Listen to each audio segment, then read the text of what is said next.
Jacob Mercer built 20 years of a cattle operation with his father. In eastern Montana, on land his family had worked for 3 generations. It took 6 weeks to lose all of it. Not the 20 years. The 20 years happened slowly, the way anything real happens. Early mornings, hard winters, a father and son learning to run 400 head of cattle together until they didn't need words for half of it anymore. The 6 weeks happened after his father died, when his younger brother convinced their grieving mother to move the ranch into a family trust. Jacob never read the fine print on, because grief doesn't leave much room for fine print. Then his wife left. Then his brother forced a buyout Jacob couldn't stop. Then the bank, which had been patient exactly as long as his father's name was on the loan, called in everything the day it wasn't anymore. By the end of it, Jacob Mercer owned nothing. Not the cattle, not the tractors, not the truck, which got repossessed 2 weeks after the rest. His 17-year-old son wouldn't return his calls, because as far as the boy knew, his father had simply stopped showing up. You'd assume this is a story about a man trying to get a ranch back. It isn't. By the time Jacob started walking down a gravel county road with everything he owned in one duffel bag, he wasn't looking for another ranch. He was looking for somewhere to disappear. He had no idea he was about to walk into the middle of a promise an old man had been quietly keeping for 42 years. A promise that was about to run out of time. Nobody in Prairie County, Montana saw it coming, mostly because nobody outside the family knew to look. The Mercer operation had been one of the steady ones. Not the biggest outfit in the county, but one of the ones other ranchers pointed to when they wanted to explain how it was supposed to work. A father and son running 400 head across land that had been in the family since 1954. Jacob had spent 2 decades learning every part of it from his father, Walt Mercer Sr., the kind of quiet, exacting teacher who corrected you once and expected you to remember it for the rest of your life. When Walt Sr. died of a heart attack in the calving barn one February morning, Jacob buried his father and kept working, the way ranchers do. Because 400 head of cattle don't stop needing feed just because you're grieving. His younger brother, Denny, moved differently. Within a month, Denny had their mother's signature on paperwork that folded the ranch into a family trust, a move he framed, gently and reasonably, as protecting the family's asset from complications. Jacob read maybe a third of the document before signing it, distracted, exhausted, trusting his own brother in a way he would later understand had been a mistake, with a 6-week timer already running on it. His wife, Linda, left in April. Not dramatically, she'd simply watched the man she married disappear into a grief he wouldn't talk about, and decided she couldn't keep waiting for him to come back from it. Their son, Cole, stayed with her.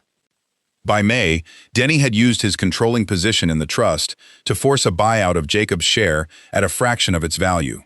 By June, with the ranch's ownership structure suddenly murky and the loan no longer serviced the way Walt Sr. had always serviced it, the bank called every note due at once.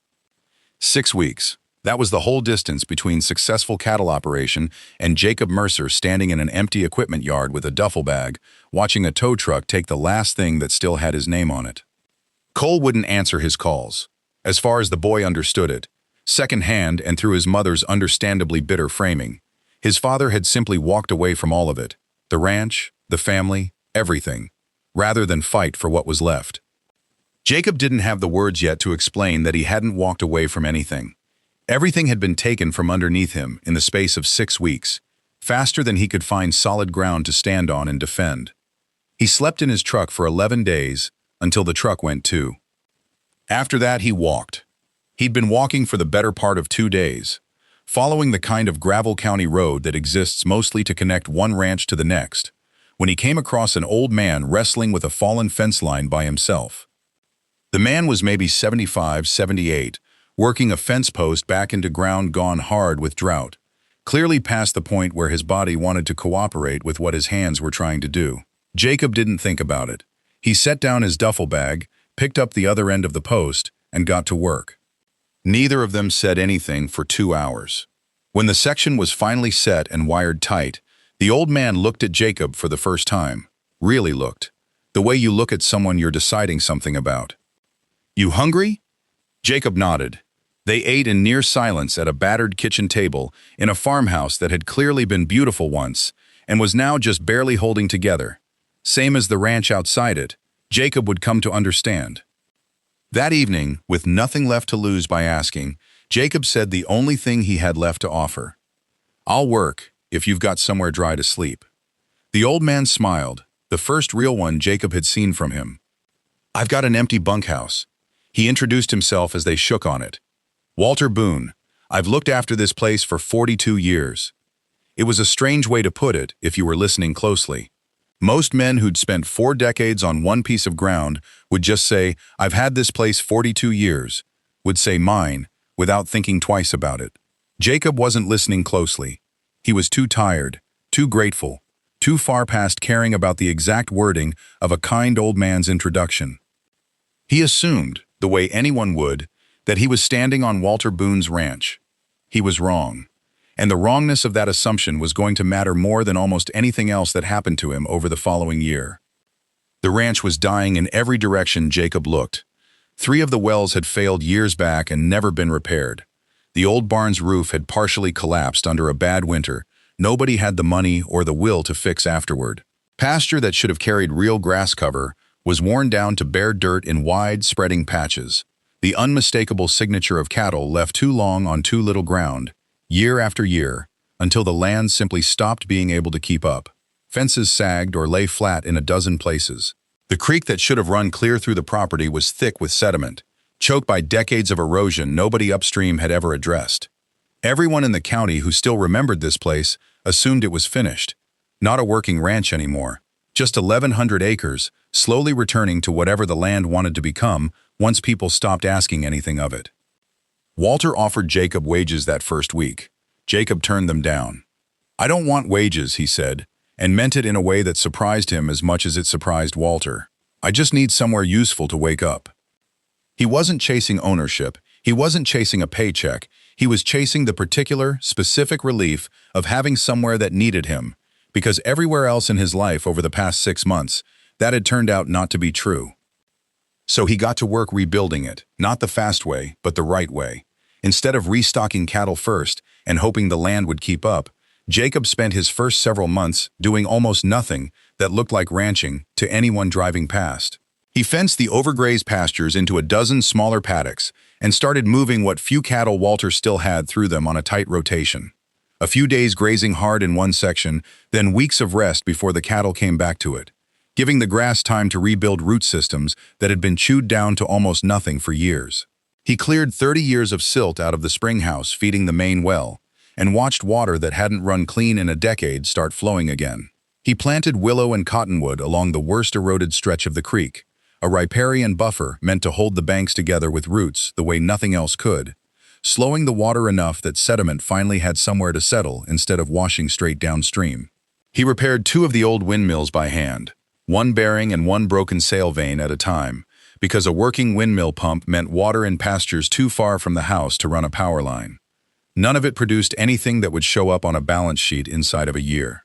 All of it was exactly the kind of patient, unglamorous work that had once made the Mercer operation the outfit other ranchers pointed to.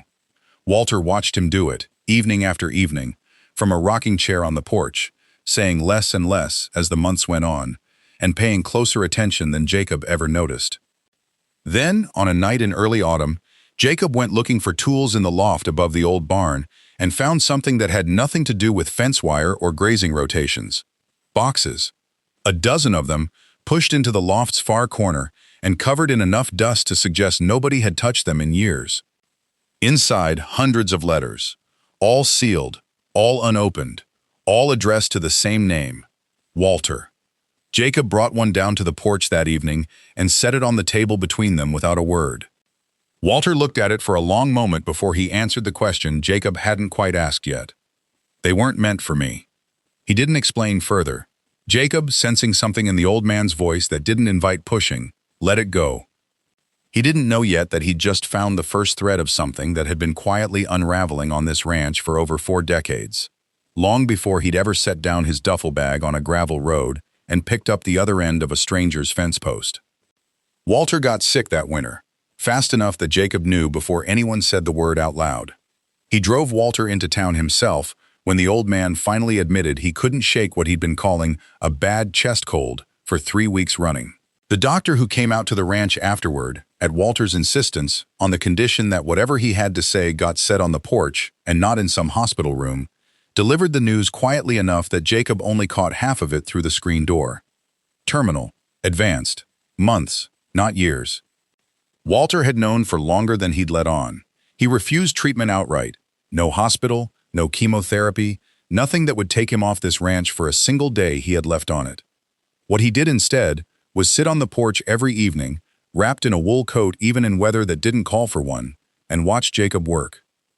He watched him string the last of the paddock fencing, watched the native grass Jacob had reseeded on the worst eroded slope start coming in thick enough to hold the hillside through a spring storm that would have washed it out clean the year before. Watched the cattle, Walter's small, tired herd, healthier now than they'd been in a decade, move through the rotation Jacob had built, grazing hard and moving on, giving the land room to breathe between visits. One evening, without any particular lead-up, Walter said something that stopped Jacob mid-step on the porch stairs. "I always hoped someone would love this place without knowing whose it was." Jacob turned around. "Whose is it, Walter?" Walter looked back out at the pasture and didn't answer that question either. Not that night. Not in the weeks that followed. What he did tell Jacob, eventually, quietly, almost like a confession he'd been carrying too long alone, was that the ranch wasn't his, had never been his.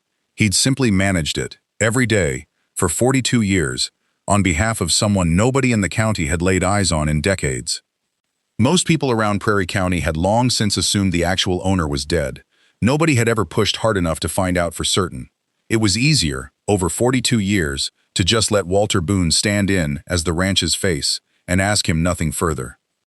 Jacob didn't push either, not with Walter's hands shaking worse every week, not with the old man spending more of each evening asleep in the rocking chair than awake in it.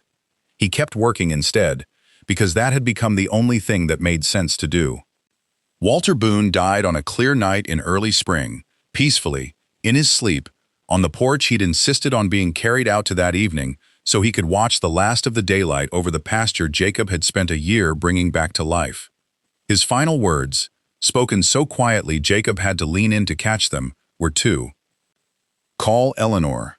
Jacob had never heard the name in a year on this ranch. He found it, eventually, in one of Walter's own address books, and made the call the morning after the funeral. A small service, 6 people total, most of them ranch hands from neighboring properties, who'd known Walter only as the old man who kept that place running. 3 days later, a black SUV that had clearly never seen a gravel road before pulled slowly up the drive. The woman who stepped out was elegant, silver-haired, 75 if she was a day, and entirely out of place against the backdrop of a working cattle ranch. "Eleanor Whitmore," she said, extending a hand. Jacob assumed, reasonably, that she was some relation of Walter's, a sister maybe, or a cousin, finally arrived to handle whatever business a dead man leaves behind. She wasn't.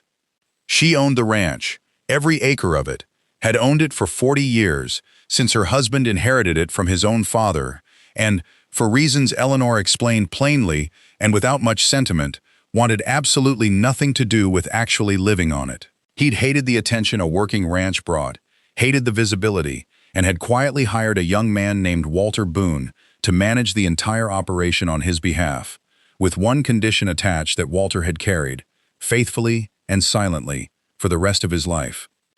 "My husband wrote his will decades ago," Eleanor said, standing in the yard Jacob had spent a year rebuilding. "It has one clause in it that nobody in our family ever took seriously." She recited it, close enough to memory that it was clear she'd read it more than once over the years. "If no family member chooses to restore this ranch, then the ranch belongs to the first person who freely offers to rebuild it without asking for ownership." Everyone laughed the first time they heard it, she said. Nobody thought a person like that would ever actually show up. Walter spent 40 years waiting for one anyway. Nobody ever did. She looked at Jacob for a long moment. "Until you." Jacob sat down hard on the porch step. He hadn't known. Walter had never told him, not once, not even at the very end, not even when Jacob had asked outright whose ranch it was. He believed, Eleanor said gently, that if you ever found out there was something to inherit, you'd stop doing the work for the right reasons. He wanted to be sure, so he never said a word. Then she handed Jacob a box, the same boxes from the barn loft, brought down and opened at last. The letters hadn't been Walter's correspondence at all. They were reports. Annual reports, written by Eleanor's husband himself, every single year for 4 decades, documenting everything Walter told him about the ranch, the state of the land, the state of the cattle, and eventually, in the last 2 years of his life before he passed, notes about a man named Jacob Mercer, who'd shown up out of nowhere and started rebuilding a dying ranch by hand, for nothing. He'd been watching the whole time, quietly, through Walter's letters, through photographs Walter had sent, through numbers on financial reports that had started, for the first time in years, to tell a story of land coming back to life, instead of dying a little further every season. He'd known exactly who Jacob Mercer was becoming long before Jacob knew it himself. Months later, on an ordinary Saturday morning, a truck Jacob didn't recognize pulled up the drive. His son Cole climbed out of it, 17, taller than Jacob remembered, holding a worn paperback journal in one hand. He hadn't come because his father was suddenly, unexpectedly, the owner of 1,100 acres and a working cattle operation again. He'd come because Linda had finally, hesitantly, handed him one of Walter's old journals, one Eleanor had passed along, thinking the boy deserved to understand what his father had actually spent the last year doing, rather than the story he'd been carrying around in his head since April. Cole had read every page. He understood now that his father hadn't walked away from anything. He'd been stripped of everything, in 6 weeks, through no real fault of his own, and instead of chasing it back or disappearing into it, he'd spent a year rebuilding a stranger's dying ranch for nothing but the chance to be useful again. He hadn't done it for money. He hadn't even known there was money to do it for. He'd done it to rebuild himself, one fence post and one rotated paddock at a time, and the ranch had simply happened to heal alongside him. Cole didn't say much when he got out of the truck. He didn't need to. He walked over to a section of fence Jacob was mending near the north pasture, picked up the other end of the post without being asked, and got to work. Neither of them said anything for a long while. They didn't need to. Some things a father and son can say to each other with nothing but a fence post and 2 hours of quiet, patient work.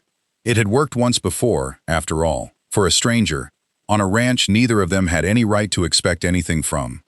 It worked again now, for family, on a ranch that finally, truly, belonged to both of them.